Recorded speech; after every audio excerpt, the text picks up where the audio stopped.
마태복음 5장 우리 10절에서 20절, 12절 말씀, 우리 팔복의 마지막 말씀입니다. 팔복의 마지막 말씀인데 마태복음 5장 10절에서 12절 말씀까지 같이 한번 보도록 하겠습니다. 의를 위하여 박해를 받는 자는 복이 있나니 천국이 그들의 것임이라. 나로 말미암아 너희를 욕하고 박해하고 거짓으로 너희를 거스려 모든 악한 말을 할 때에는 너희에게 복이 있나니 기뻐하고 즐거워하라. 하늘에서 너희의 상이 큼이라. 너희 전에 있던 선지자들도 이같이 박해하였느니라. 아멘. 오늘 이 말씀을 가지고 더 큰 가치를 위해서 도전하라, 더 큰 가치를 위해서 도전하라 라는 말씀을 같이 나누도록 하겠습니다. 사람마다 가치를 두는 우선순위가 있죠. 그래서 1순위, 2순위, 3순위 가치를 두는 우선순위가 있습니다. 그 사람이 어디에 가치를 두는가에 따라서 그 사람이 그 가치를 두는가를 알 수 있는 방법은 뭡니까? 그 사람이 무엇을 선택하는가를 보면 알 수 있습니다. 그렇죠? 우리가 여러 가지 선택의 순위가 있는데 가장 먼저 선택하는 것이 내가 가장 가치를 두는 거잖아요. 돈과 명예가 있습니다. 돈을 선택하는 사람은 내 체면이나 명예가 망가져도 그 돈을 추구하는 사람이죠. 이것은 그 사람이 명예보다는 돈에 더 가치를 두는 것임을 우리가 알 수 있습니다. 영어에도 B와 D 사이에 무엇이 있습니까? C라는 단어가 있습니다. 이 B는 birth, 출생을 말한다고 하고요. D는 death, 죽음을 말합니다. 이 출생과 죽음 사이에 C라는 단어가 있습니다. 그렇죠? B와 D 사이에 C라는 단어가 있듯이 출생과 죽음 사이에 C가 있어요. C는 뭘까요? 뭐죠? choice, 선택을 말하는 것입니다. 우리가 태어날 때부터 죽을 때까지 우리는 선택을 하면서 살아갑니다. 내가 선택하는 것이 내 인생이 되는 거예요. 내가 선택하는 것이 내가 가장 가치를 두고 있는 것을 말하고 있습니다. 우리는 무엇을 선택하며 살아갑니까? 죽을 때까지 선택할 텐데 무엇을 선택하며 살아갑니까? 남들이 선택하는 것을 따라서 선택하십니까? 아니면 내가 가장 가치를 두고 있는 것을 선택하며 살아가고 있습니까? 우리 앞에 영원한 것이 있고요, 일시적인 것이 있습니다. 무엇을 선택할 것입니까? 당연히 영원한 것을 선택할 것입니다. 우리 앞에 가치와 의미 있는 것이 있고 무의미하고 허무한 것이 있습니다. 이 둘 중에 무엇을 선택할 것입니까? 당연히 의미 있고 가치 있는 것을 선택해야 합니다. 이것이 지혜로운 거예요. 영원한 것, 의미 있고 가치 있는 것을 선택하는 사람이 지혜로운 사람이에요. 그런데 어떤 사람은 일시적이고 허무한 것을 선택하는 사람이 있어요. 금방 사라지는 것을 선택하는 사람이 있어요. 그것은 어리석은 사람인 거죠. 생각보다요, 의미 있고 가치 있고 영원한 것을 선택하는 사람보다는요, 일시적이고 허무한 것을 선택하는 사람들이 상당히 많아요. 그래서 뭐가 있습니까? 후회가 있어요. 의미 있고 가치 있고 영원한 것을 선택할 때는 후회가 없어요. 복된 인생을 살아갈 수가 있습니다. 근데 많은 사람들은 허무한 것을, 일시적인 것을 선택하면서 자신의 인생을 후회하는 사람이 있곤 합니다. 오늘 본문은 팔복의 마지막 복을 말하고 있습니다. 팔복의 8번째 복은 한 가지의 축복만을 약속하지 않아요. 두 가지의 축복을 약속하고 있습니다. 무엇입니까? 첫째는 천국이 그들의 것임이라 라고 축복을 해요. 천국을 소유하는 복이 있습니다. 둘째로는 너희의 상이 크다라고 말하고 있습니다. 그래서 큰 상을 받을 것을 말하고 있어요. 그래서 천국을 소유하고 큰 상을 받는 두 가지 복이 있다는 거예요. 천국에서 큰 상을 받는 것이요, 우리 인생 가운데 가장 의미가 있고 가치 있고 영원한 축복인 것입니다. 저 여러분은 천국에서 큰 상을 받을 복된 인생을 위해서 무엇을 선택하고 있습니까? 무엇을 선택하고 있습니까? 그렇다면 누가 이 두 가지의 복을 받는 사람입니까? 10절을 보게 되면 의를 위해서 박해를 받는 사람이 복이 있다라고 말하고 있어요. 천국이 그들의 것임이라 라고 말하고 있어요.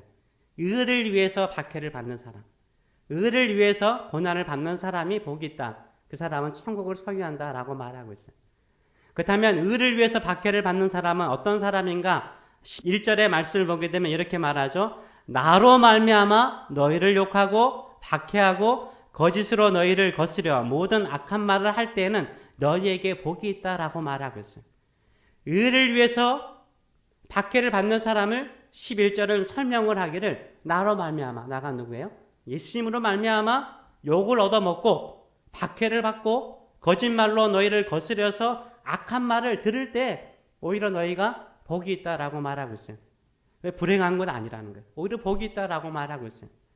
내가 예수님을 잘 믿기 때문에, 예수님의 말씀대로 살려고 하기 때문에, 오직 믿음대로 살려고 하기 때문에 주변 사람들에게 욕을 얻어먹고 박해를 받고 거짓말로 괴롭힘을 당하십니까? 이게 저주가 아니라니까요. 복이 있다라고 말씀하세요. 우리 주님께서 다 보신다라고 말씀하세요. 우리가 욕을 얻어먹고 박해를 받으며 거짓말로 모함을 받는 그 힘든 마음, 그 괴로운 마음을 우리 주님이 다 아신다라고 말하고 있어요. 아시고 거기에 합당한 축복을 주시겠다라고 약속하고 있습니다. 그러나 어떤 그리스도인들은 어떻습니까?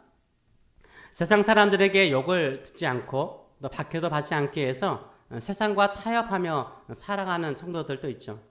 유별나게 믿지 않기 위해서 적당히 거리를 두고 신앙생활하는 사람도 있고요. 예수님에게 미쳤다라는 말을 듣고 싶지 않아서 조용히 믿는 사람도 있습니다. 이렇게 신앙생활하면 이 세상에서 편하게 살 수 있죠. 욕도 안 듣고요. 또 박해도 받지 않고 편하게 살 수 있습니다. 또 주변 사람들에게 마음에 상할 말을 듣지 않죠. 신앙 때문에 마음에 상할 말을 듣지 않아요. 그런데요, 뭐가 없습니까? 주님께서 약속하신 그 사람의 복은 없어요. 하나님께서 약속하신 축복은 없습니다. 오늘 본문을 통해서 우리가 오해하지 말아야 될 것이 있습니다. 욕을 듣거나 어려움을 겪는 그 이유가 무엇인가를 잘 구별하셔야 됩니다. 만일 내 죄 때문에, 나의 잘못된 선택 때문에 욕을 얻어먹고 악한 말을 듣는 것은요, 오늘 본문에 나오는 박해가 아닙니다. 고난이 아니에요. 10절은 이렇게 말하죠. 의를 위하여. 11절은 예수님으로 말미암아 고난과 박해를 받는 사람에게 복이 있다라고 말하고 있어요. 나의 지나친 욕심으로 인해서, 탐욕으로 인해서 몸이 아프거나 정신적으로 스트레스를 받거나 여러 가지 사업이 안 되어서 힘든 것은, 그것은 주님을 위해서 받는 고난이 아닌 거예요. 그걸로 인해서, 탐욕으로 인해서 남들에게 욕을 얻어먹는 것은 주님을 위한 박해가 아닌 것입니다. 복이 아니에요. 죄로 말미암아 내가 받고 있는 징벌에 불과한 것입니다. 베드로전서 2장 20절은 이렇게 말하죠. 죄가 있어 매를 맞고 참으면 무슨 칭찬이 있으리요? 그러나 선을 행함으로 고난을 받고 참으면 이는 하나님 앞에 아름답다라고 말하고 있습니다. 죄가 있어 매를 맞고 참으면 무슨 칭찬이 있겠느냐? 아무 칭찬이 없다는 거예요. 나 선을 행함으로 고난을 받으면, 주님을 믿는 믿음으로 말미암아 고난을 받고 참으면 이는 하나님 앞에서 아름답대요. 하나님 앞에서 아름다운 고난이다라고 말씀합니다. 죄로 인하여서 매를 맞고 참으면 아무런 칭찬이 없다는 거죠. 주님을 위해서 참고 견디면 아름다운 인생을 살고 있다라고 말하고 있습니다. 또 베드로전서 4장 15절과 16절의 말씀을 보게 되면 너희 중에 누구든지 살인이나 도둑질이나 악행이나 남의 일을 간섭하는 자로 고난을 받지 말려니와 만일 그리스도인으로, 재밌죠? 그리스도인으로, 예수를 믿는다는 그리스도인으로 고난을 받으면 부끄러워하지 말라라고 말해요. 도리어 그 이름으로 하나님께 영광을 돌리라. 내가 그리스도인이라는 이름으로 말미암아 하나님께 영광을 돌리라라고 말하고 있습니다. 여기서 나오는 악행, 도둑질, 살인, 그것으로 인하여서 고난과 어려움을, 징벌을 받은 거, 그거 자랑스러운 건 아니라는 거예요. 내가 그리스도인이기 때문에 받는 고난이 있고 어려움이 있다면 뭐요? 오히려 그것이 부끄러운 것 아니라는 거예요. 하나님께 영광을 돌리는 삶이라고 말하고 있습니다. 근데 여기서 받는 이 엉뚱한 고난 중에 하나가 무엇입니까? 남의 일을 뭐 하는 자요? 간섭하는 자. 재밌죠? 남의 일에 간섭해서 고난을 당하는 거예요. 이게 욕을 얻어먹고 또 남의 일에 괜히 끼어들어가지고 사람에게 이렇게 힘든 말을 들어요. 그것은요, 이게 부끄러운 거라는 거예요. 우리가 항상 조심해야 될 것은 뭐냐면, 신앙생활은 누구와 누구와의 관계요? 하나님과 나와의 관계예요. 다른 사람의 신앙보다는 내가 하나님 앞에서 바로 서려고 노력하시는 저 여러분 되시길 축원합니다.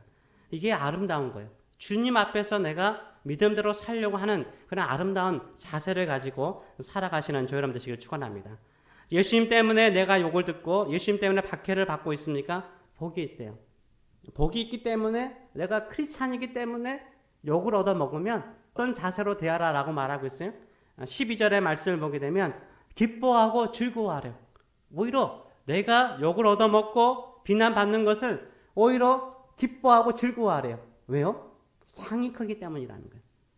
믿는 성도들은 고난 중에도 즐거워야 되고 오히려 고난 중에도 더 즐겁게 살아야 된다라고 말하고 있어요. 왜요? 받을 상이 크기 때문이라고 말하고 있습니다. 우리는 천국에서 받을 상이 있는 사람인 줄 믿습니다. 아멘. 우리 천국에서 받을 상이 있는 사람이어야 돼요. 천국에서 받을 상을 위해서 살아갈 필요가 있습니다. 한 번 사는 인생, 천국 가는 것이 보장된 우리 인생일지라도 주님 앞에서 큰 상을 받아야 되지 않겠습니까? 현재 기독교 신자들을 박해하는, 예수를 믿는다는 이유로 말미암아 공식적으로 법적으로 박해를 하는 나라가 있습니다. 약 50여 개 나라가 그렇습니다. 50여 개 나라는요, 공개적으로 법적으로 예수를 믿는 사람들을요 차별해요. 특별히 북한은요, 기독교 박해 1위인 거 아시죠? 20여 년 동안 기독교 박해 1위의 나라입니다. 1945년부터 제가 최근까지는 정보를 가지고 있지 않는데요, 2006년도까지 북한에서 공식적으로 순교한 사람의 수가요 16,980명이라고 말하고 있어요. 지금 더 됐겠죠. 예전에 본 자료에 의하면 세계적으로 예수를 믿는다는 이유로 죽는 사람이요, 순교하는 사람이 20만 명이 넘는다라고 말하고 있습니다. 아프리카 내전이라든가 중동 전쟁이라든가 기타 북한이나 중국에서 순교하는 분들이 많습니다. 이들은 불행한 사람일까요? 복 있는 사람일까요? 복 있는 사람이에요. 성경은 복이 있다라고 말하고 있어요. 예수를 믿는다는 이유로 크리스찬으로 죽는다는 것은 복이 있다라고 말하고 있어요. 이들에게 하나님께서 예비하신 상이 있고 의미 있고 가치 있는 인생을 살았다라고 말하고 있습니다. 제가 덴버에 처음 유학 가세요. 덴버에서 공부를 할 때 터키에서 유학으로 신학 공부하러 온 터키 학생이 있었습니다. 터키 분들이 그렇게 잘생긴지 제가 몰랐어요. 터키 분들이 참 잘생겼더라고요. 어느 날 채플 시간에 같은 유학생이니까 서로 인사하며 지냈는데 어느 채플 시간에 눈물을 흘리면서 예배를 드리는 모습을 보고 왜 저런가라고 생각이 들었어요. 근데 알고 보니까 본인이 잘 아는 터키 목사님과 동료들이 테러를 당하여서 순교하였어요.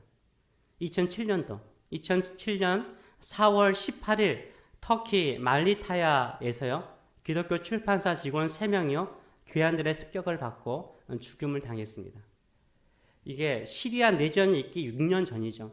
시리아 내전이 있기 6년 전이고 그 당시에 IS라는 조직이 아직 드러나지 않는 시기였습니다.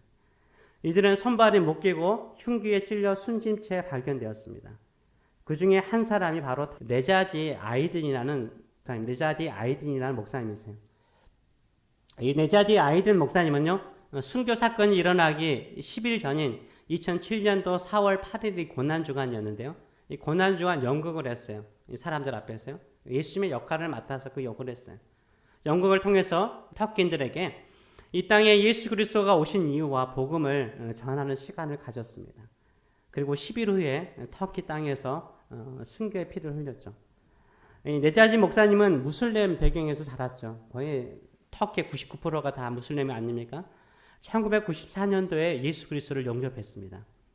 그가 예수 그리스도를 영접하게 된 것은 버스에서 크리스찬이었던 여자분을 만나는 것이 계기가 되었습니다. 그 당시 네자티는 헌신된 무슬림 사람이었어요. 보수적인 무슬림이기 때문에 수염을 길게 기르고 있었습니다. 평소에 버스에서는 절대 히잡을 쓰지 않는 여성, 히잡을 써야 되잖아요. 히잡을 쓰지 않는 여성이 옆자리에 앉거나 말을 걸지 않았다고 합니다. 근데 이 터키 도시 가운데 이 이즈미르라는 도시가 있습니다. 이즈미르. 우리 성경에는 서버나, 그 요한계시록에 나온 서버나 교회 있지 않습니까? 이 서버나에 살았는데 거기에 버스를 타게 됐는데 그날따라 갑자기 그 버스 안에 사람들이 너무 많더래요. 몸이 너무 피곤하더래요. 근데 자리 하나가 딱 비어 있더래요. 빈 자리가 있는데 그 여자분이 히잡을 쓰지 않는 거예요. 히잡 쓰지 않는 여자 옆에 앉지 않는데 그날따라 너무 피곤해서 그 옆자리에 앉았대요. 앉아서 보니까 그 여자분이 뭔가 책을 읽고 있더래요. 그래서 궁금했더래요. 그래서 물어봤대요. 여자분한테 뭘 읽고 있느냐고. 여자분이 성경을 읽고 있다라고 말하더래요. 화가 난 거죠. 그래서 터키에서는 무슬림으로 개종시키기를 시도하게 되면 어떻게 됩니까? 경찰에 체포돼요. 범죄가 되는 것입니다. 그래서 내자티는 이 여자분 이름이 샘세였는데요. 이 샘세를 선교사라고 비난을 했어요. 터키에서는 선교사라는 단어는요, 민족을 배반하는 자, 매국노라는 의미죠. 이 선교사는 민족을 배반하는 사람으로 쓰이는 아주 부정적인 단어라고 말합니다. 이때 샘세라는 여자분이요, 이 담대하게 자신의 믿음을 증거하는 모든 사람들은 다 선교사입니다 라고 말하더래요. 당신도 그렇기 때문에 당신도 당신의 신앙을 나에게 말하지 않습니까? 그러니까 당신도 뭐라고요? 선교사이지 않습니까? 라고 반문을 하더래요. 이 말에 네자티 이 청년이요, 자극을 받고 갑자기 고민이 되더래요. 그날 이후로 매일 버스 안에서 예수 그리스도에 대한 이야기를 이 샘세라는 여자분하고 같이 나누기 시작하였습니다. 그 당시 샘세는요, 비서로서 일을 하러 가기 위해서 그 버스를 탔고요. 이 네자티는 극단주의 무슬림 수업을 듣기 위해서 같은 버스를 그 시간에 타야 했다고 합니다. 1년 안에 같이 대화를 나누면서 이 네자티는 학교를 그만두게 됐고요. 예수 그리스도를 구주로 영접하게 되었습니다. 그리고 둘은 결혼하기로 약속을 했습니다. 네자티가 예수 그리스도를 영접한 후에 그의 가족들은 그와의 인연을 끊고자 했습니다. 그리고 심지어 샘세한테 찾아가서 너 죽여버리겠다라고 협박을 했습니다. 그리고 샘세는 자기가 다니던 직업까지 잃게 되었습니다. 또한 네자티의 목에다가 총을 대고 무슬림으로 다시 돌아오지 않으면 너 죽여버리겠다라고 협박을 했답니다. 그럼에도 불구하고 이 네자티는 예수 그리스도를 부인하지 않았어요. 끝까지 예수 그리스도를 부인하지 않았습니다. 가족이 삶의 전부였던 이 터키 문화 속에서 네자티와 샘세는요, 가족으로부터 고립되었고요. 그렇지만 그것을 두려워하지 않고 둘은 결혼하게 되었습니다. 네자티 목사님은 신학을 하여서 2000년도에 기독교 문서를 나누어 주다가 경찰에 붙잡혀서 한 달 동안 감옥에 갇히기도 하였습니다.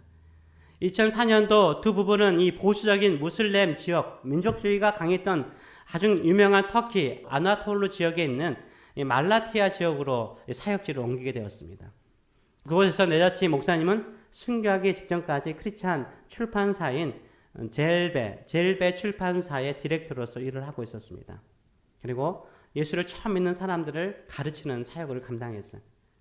순교 사건이 있던 그날도요, 기독교에 대해서 알고 싶다, 나 기독교에 관심이 있다, 성경 좀 가르쳐 달라, 이렇게 청년 몇 명이서 요구를 하더래요. 그래서 젤베 출판사에 나와서 거기에 갔더니 거기서 죽임을 당한 거였어요.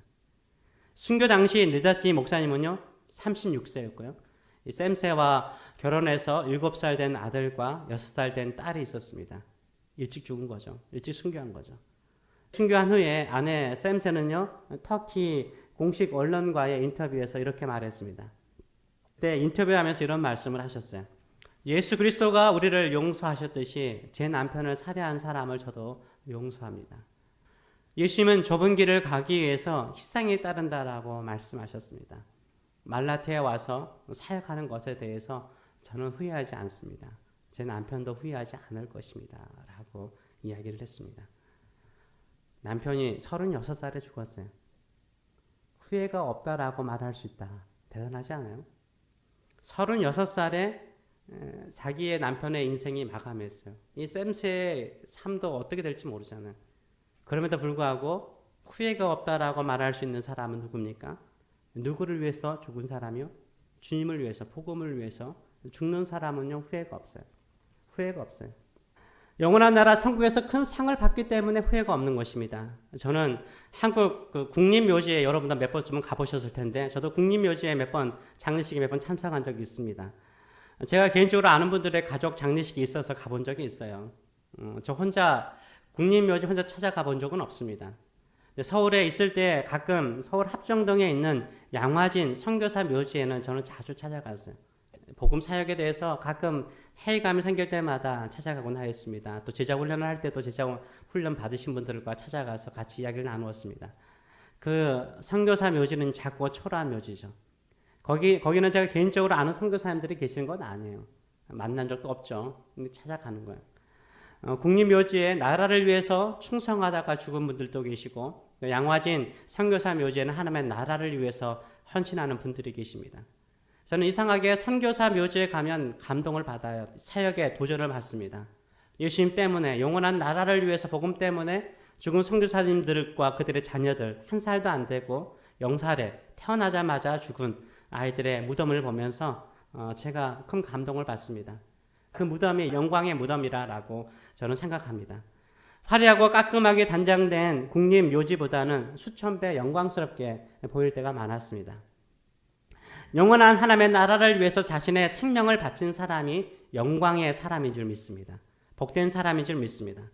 가끔 우리는 이런 질문을 받을 때가 있습니다. 의미 있는 일을 하고 싶습니까? 아니면 재미있는 일을 하고 싶습니까? 이런 질문을 받을 때가 있어요. 여러분은 의미 있고 가치 있는 일을 하고 싶습니까? 아니면 재미있는 일을 하고 싶습니까? 재미있는 일.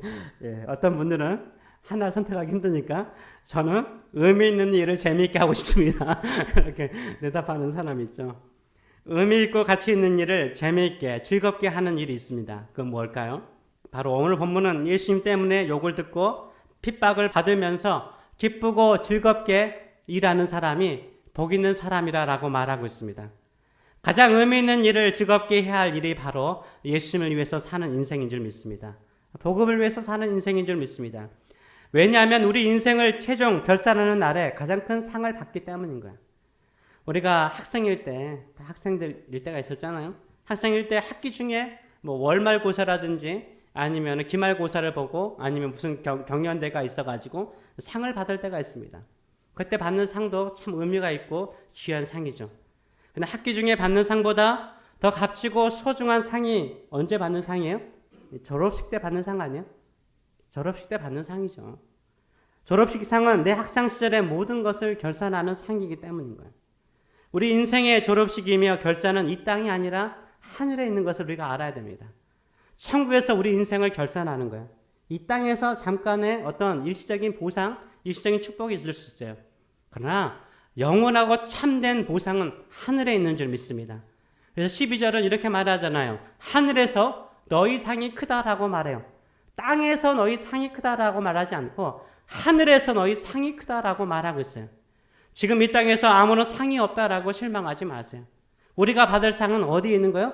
하늘에 있는 줄 믿습니다. 아멘. 하늘나라에서 하나님 앞에서 받을 상이에요. 사람에게 받는 상이 아니에요. 하나님께서 주시는 상을 받게 될 줄 믿습니다. 이런 믿음을 가지고 전진하시는 저 여러분 되시길 축원합니다. 옛날 이야기고 많이 들어본 이야기죠. 많이 들어본 이야기죠. 아프리카에서 선교사로 평생을 지냈던 노 부부가요. 은퇴를 하고 난 다음에 자신의 고향인 뉴욕으로 돌아왔습니다. 옛날 이야기. 이 당시 비행기가 개발돼가지고 막 단발이라고 그러는가요? 단발 비행기가 막 프로펠러, 하나의 프로펠러 막 돌던 그런 시대 이야기입니다. 그래서 이분이 은퇴하고 난 다음에 뉴욕 배를 타고 뉴욕 항으로 왔어요. 항에 오니까는 선착장에 많은 인파들과 밴드가 있어서 빵빠레를 막 연주하더래요. 그래서 자기가 혹시나 어떤 교회가 와서 자기를 환영해 주나 보다. 내가 60년 동안 선교 사역을 했는데 나를 환영해 주나 보다 하고 좀 약간 들뜬 마음으로 기대하는 마음으로 내렸는데 알고 보니까 그 배에 그 당시에 가장 유명했던 사람 찰스 린드버그라는 사람. 찰스 린드버그는 뭐냐면 미국에서 유럽까지 이 단발 비행기를 타고 그 당시입니다. 그 당시에 이 용감하게 거기를 횡단을 했던 사람이에요. 그래서 그 유명한 찰스 린드버그를 환영하는 인파였습니다. 60년 동안 아프리카에서 예수님을 위해서 복음을 위해서 온갖 고난과 박해를 견디다가 그리운 고향으로 돌아왔는데 자신들을 환영하는 사람은 한 사람도 없더래요. 오히려 린드버그를 환영하기에 수많은 사람들과 수많은 언론인들이 와 있더래요. 마음속에 기대감을 가지고 있다가 실망이 커진 것도 아예 아무것도 없었으면 상관없는데 어떤 사람은 대환영을 받고 주님의 나라를 위해서 복음을 위해서 일했던 나의 부부는 아무런 환영도 받지 못하고 뉴욕 항에 도착한 거예요. 그래서 갈 곳도 없어서 쓸쓸한 마음으로 삼류 호텔에 들어갔답니다. 밤에 들어갔는데 마음이 갑자기 쓸쓸하더래요. 통곡을 하면서 하나님께 이렇게 기도했다고 합니다. 하나님, 우리는 아프리카 오주에 가서 복음을 증거하느라 한평생을 보내서 돌아왔습니다. 그런데 환영 나온 사람이 아무도 없네요. 대서양 횡단한 린드버그를 위해서는 전 뉴욕 시민이 환영하고 있으니 이럴 수가 있습니까? 이럴 수가 있습니까? 라고 섭섭한 마음을 하나님께 아뢰었다고 합니다. 그때 이 노 부부 선교사님들의 마음속에 이런 하나님의 음성이 들리더래요. 얘들아, 너희는 아직 고향에 온 것이 아니란다. 너희는 아직 고향에 온 것이 아니란다. 내가 예수님 때문에 고생하고 힘들게 교회를 섬기더라도 아무런 보상이나 칭찬이 없습니까? 너무 낙심하지 마시기 바랍니다. 우리는 아직 고향에 도착하지 않았어요. 아직 하나님이 주시는 시상식에 오지 않았습니다. 영광의 주님의 시상식에서 영원한 고향인 천국에서 받을 시상식을 생각하면서 끝까지 주님만을 섬기시는 저 여러분 되시길 축원합니다. 가장 가치 있고 의미 있는 인생은 어떤 인생입니까? 영원한 것을 위해서, 하늘에서 받을 상을 위해서 일하는 사람이 올바른 선택을 하는 것이에요. 그리고 가치 있고 의미 있는 인생을 살고 있는 것입니다. 내 욕심을 위해서, 내 소원을 위해서 사는 인생은요, 허무하게 될 거예요. 헛되게 될 거예요. 후회하게 될 거예요. 주님을 위해서 사는 인생, 주의 몸된 복음을 위해서 사는 인생은 복이 있는 줄 믿습니다. 주님을 위해서 헌신하다가 박해받는 자는 복이 있습니다. 우리의 영원한 고향 천국에서 큰 상을 받게 될 줄 믿습니다. 마지막 남은 인생, 가장 의미 있고 영원한 상급을 위해서 주님께 충성하시는 저 여러분 되시길 축원합니다. 하나님은 우리가 이 땅에 얻는 돈이나 명예나 성공으로 상을 주지 않아요. 내가 어느 정도 돈을 벌었고 얼마나 좋은 학벌을 가지고 있고 어느 정도 내가 명예로웠는가, 그걸로 우리에게 상을 주지 않아요. 하나님은 얼마나 하나님께 신실하였는가, 충성하였는가, 믿음으로 살려고 했는가, 예수를 전하며 살고자 했는가, 그것을 보시고 상을 주실 줄 믿습니다. 주님을 위해서 사는 인생이 영원하고 가치 있고 의미 있는 인생인 줄 믿습니다. 이런 인생을 살아가시는 저 여러분 되시길 축원합니다. 아멘. 기도하겠습니다.